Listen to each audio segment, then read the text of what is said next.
hello, welcome back to the Oral Health Podcast. Because it is World Tourism Day today, there has been, unfortunately, a bit of an uptick in the trend of going abroad or someplace you wouldn't normally go to get dental treatments done.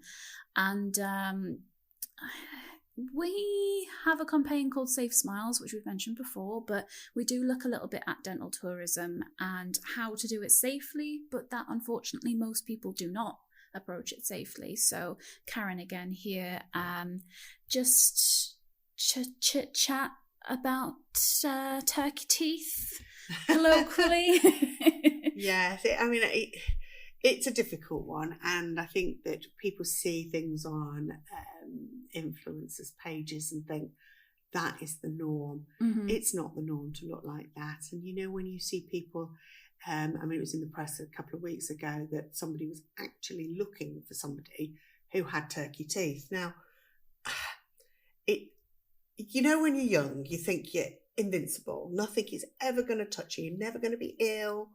You're going to live forever, and you're always going to look like you do at 20. Well, you don't. I'm a living proof of this. However, when you get your adult teeth, that is your only teeth that you're going to get. Now, if you have a bad haircut, it'll grow out. Nothing too, tragic. If you pick a makeup that you don't like, you can wipe it off. When you are doing something permanent that is irreversible and it could lead to long-term problems, I think that's when we have to really be careful and look at the pros, the cons, and the alternatives. Mm-hmm. Now, if you are going abroad to see a dentist, you need to do your homework. You need to make sure that the person is able to do and qualified to do what they say they're going to do. But they also need to discuss with you these pros and cons and exactly what is going to happen. Rather than thinking in the short term, they've got to think in a longer term. Now, if you take the surface of your tooth away, that surface of your tooth has gone forever. Now, if somebody is going overseas and is being sold a package that, will do your teeth, they will look like this forever. They will always be like this. That is not true. Crowns and veneers have a lifespan.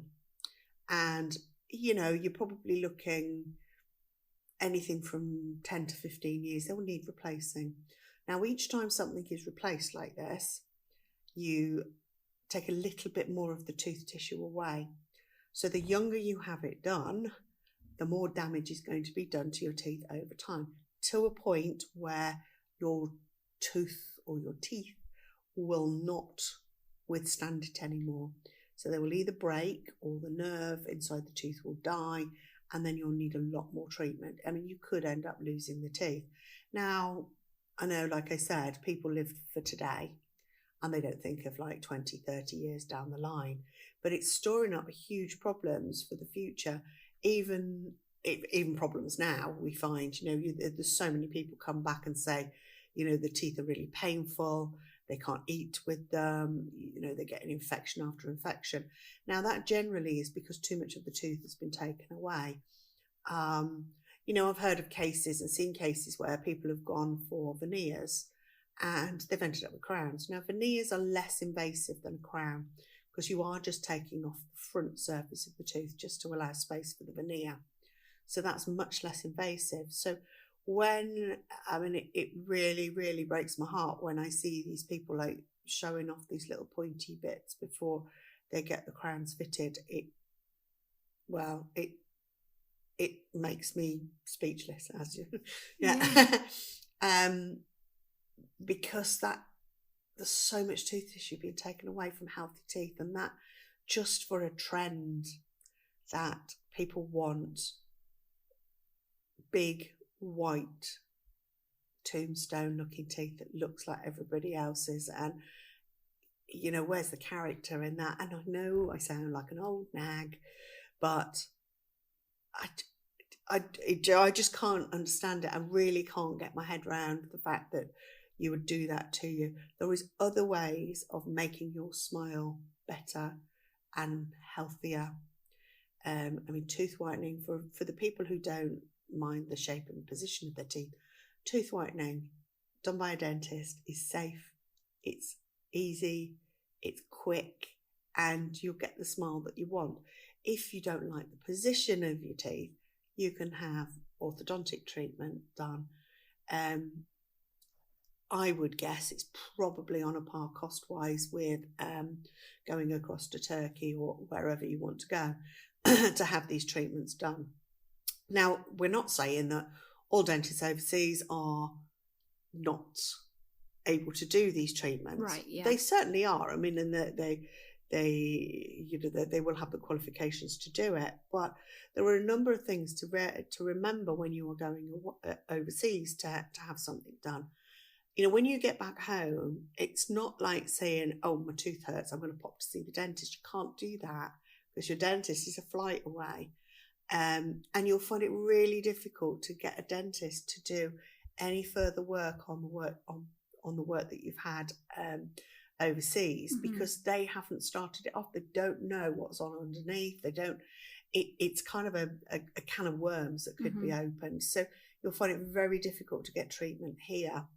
And that's an interesting point as well, because I think if I heard that and didn't understand it, I would think it was a dentist being like, well, screw you for going away from me because you didn't want me to do it. I'm not going to touch it because you've made that decision. Live with it. Like, but that's not it. It's actually a case of it could be unsafe for a dentist to pick up where another dentist has started. Yeah, absolutely. I mean, it's like having a doctor doing half an operation, yeah, but not telling the person what operation tag they were in. teaming it. Yeah, and you've got to guess what's going on underneath. Okay, you can X-ray, but you can't see. You can see the roots of the tooth, but you can't see how much of the tooth tissue has been taken away by an X-ray. So you're asking a dentist to go in blind and look at something. I mean, obviously, if somebody's in pain, they will try and get them out of the pain that they're in. But, you know, it can be very, very difficult. And you know, you've got a language barrier. Absolutely. Are you going to be able to ask the right questions that would automatically be answered over here? Now, our dental profession is regulated very, very vigorously, so you have to justify the treatment that you are doing. So you have to have noted that you've discussed with the patient the pros and the cons, you know, the costings, how long it's going to last, etc. You have to have done that, so your patient then can make an informed decision to agree to the treatment. Now, if you're going to a dentist, and again, a lot of them can speak English or you've got an interpreter, but if you are not fully understanding what they're saying with the pros and cons, and I'm not just talking about crowns and veneers, I'm talking everything. Implants, tooth whitening. There are some orthodontics going on as well overseas, which is difficult because, you know, you can't just visit once and have orthodontics done. You've got to have regular visits. As we've seen, you know, you need to have constant contact with your dentist for that. You know, tooth jewels being stuck on. I mean, what checks are being done? And, you know, should things go wrong, and we really, really hope that they wouldn't, should things go wrong, you are going to be in the legal system of the country that provided the treatment, not this country. So you're not going to have the backing of the General Dental Council. You are not going to be able to use the legal system in this country. And that's even if, and I know a lot of these clinics abroad have, you know, a clinic that you visit in this country and you see a registered dentist there. Even if they have done your treatment plan, if you are having the treatment done overseas, that is the country that you would, you know, be in the legal system of. So that is something to bear in mind as well. So And often it's not an easy process to navigate. Really not. And you've got to check that there is a dental body like the General Dental Council, that the dentist has some kind of indemnity insurance. You've got to have all this in writing. How many visits are they going to allow you? So if something did go wrong, are they going to pay for you to go back again? These are all questions that you really need to have answered before you go, and never do anything on the spur of the moment. Never just saying, oh, I've just seen an advert. They're on social media all the time. Yep. And on planes even. I've seen I went on my last holiday, they had a dental spa. It was all like advertised on the back of the plane seats. I was thinking more like you put your teeth into like a hot tub, and your teeth go into a sauna. And as I say, I think you have to do your homework. You have to get those questions answered, and then weigh up. A lot of people go overseas for the cost. Is it actually that much cheaper? Is it really, when you weigh up if you have to go back there several times? You're paying for peace of mind, you're paying for the experience of the dentist over here, and you're paying for the protection. And also, dentists in the UK work minimally invasively. So they will do the minimum treatment to make you dentally fit and make your, the cosmetic aspect. So I've seen people having 22, 24, 26 teeth crowned in the same visit. That's a lot. It's a lot. It's a huge amount. And I don't think any dentist in the UK would undertake that amount of work at all, because you don't need to go past the smile line, and you are going way past the smile line if you're doing that many teeth. So, and the smile line, that refers to just if you open mouth smile, that's the amount of teeth you see. Yeah. Okay. I mean, the smile line, I would say traditionally, is probably from eye tooth to eye tooth, upper and lower. So we're talking sort of, your kind of fang teeth, upper and lower. That's really, maybe one more back into a premolar, maybe. Yeah, obviously it depends how wide your smile is, but I don't think it's not minimally invasive if you are going back quite a long way in the mouth, because if it's not in the smile line, nobody's going to see it. So I hope it's a phase. And I hope that we get our individuality, because I know Americans say that, the British have awful teeth, but I don't think we have awful teeth. I think we have teeth with character, and it's, I don't know why you're giggling, because it's what the parent says to the ugly child. Of like, you've got a lovely personality. No, I'm not saying that. You're lovely on the inside. I remember sending a card to my sister saying, you're beautiful on the inside, and that's what counts. And on that note. I know, on that note. My sister's gorgeous, by the way. I'm not dissing my sister at all.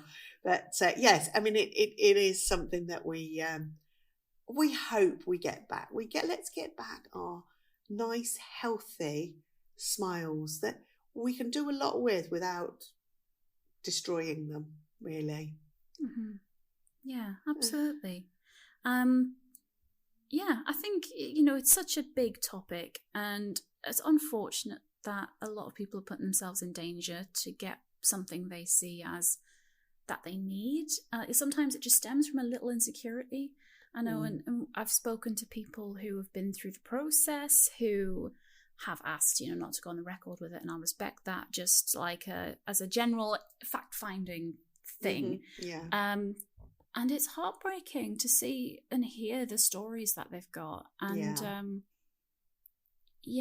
there is a list of questions the GDC, the General Dental Council, recommends you ask any dentist that's doing any sort of treatment, but especially if it's not in your home country, it's not in your native language. And if they are hasty or not willing to answer questions, that is a big red flag to just go somewhere else. because there will be Definitely. brilliant dentists abroad that can do really cool stuff, but they are not the dentists that are advertising in these types of places. No, and I think half of it is, if you've got a patient come in and say, I want all my teeth crowned, ethically, where do you start? If the patient's asking for it, do you do what the patient asks, or do you say, well, what I would do? And it's like that, what's it called? The daughter test, isn't it?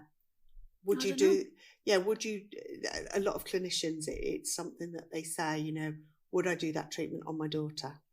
Okay. So it's called the daughter test. So that's interesting. Yeah, or son, or mother, On a close friend.